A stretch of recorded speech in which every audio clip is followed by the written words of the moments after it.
Hi guys, it's GrowGirl918 coming at you with our first video, and today I thought I'd show you how to calibrate a digital pH meter. Just to go ahead and get things moving along quickly, you need to go ahead and fill each of the 3 glasses with 250 milliliters of distilled water. This one back here is just distilled water to rinse in between the dippings. Now, each meter is going to have its own directions and ways to calibrate it, and this is how I do this particular one that I purchased on Amazon for about $15, $16. Nothing super high end, and it works very well. But you want to make sure that you calibrate these every so often. And inside of here, I'm not sure if you can see this, but there is a like a glass vial there where it sits in its own, like, I guess what you might call a pH solution, and it needs to stay in there and be protected and stay wet at all times. So you always want to make sure you recover, after you use this. Just put the lid back on and make sure it's stored somewhere, where it can't just stay wet or get dried out all the time. Now we're going to go ahead and, as you can see, there's an on-off button and a calibration button.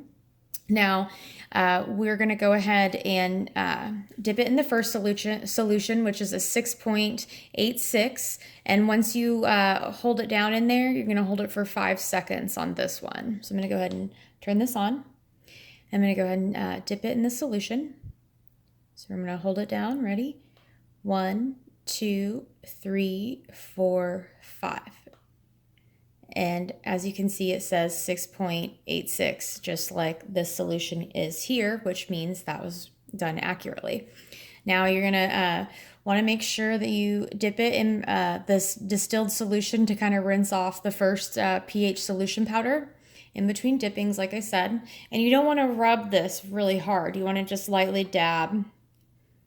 Now we're going to go ahead and do the second one, which is the 4.01, but on this one, we're still going to hold it down for 5 seconds once it's inserted in the solution. But after the 5 seconds, we're going to release and fast press 1 time. And at the end of that, it should say the correct reading, the 4.0. So here we go.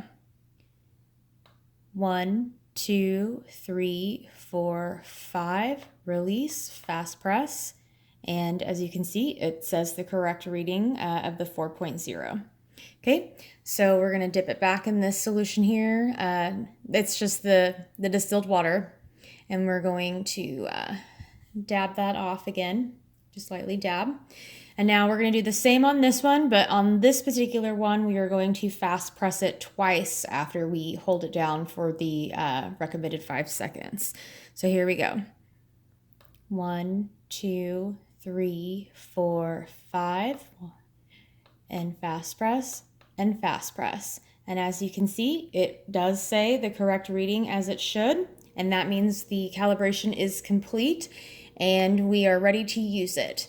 Now you want to understand that making sure that the pH of your watering solution that you use when you water your plants is the correct pH.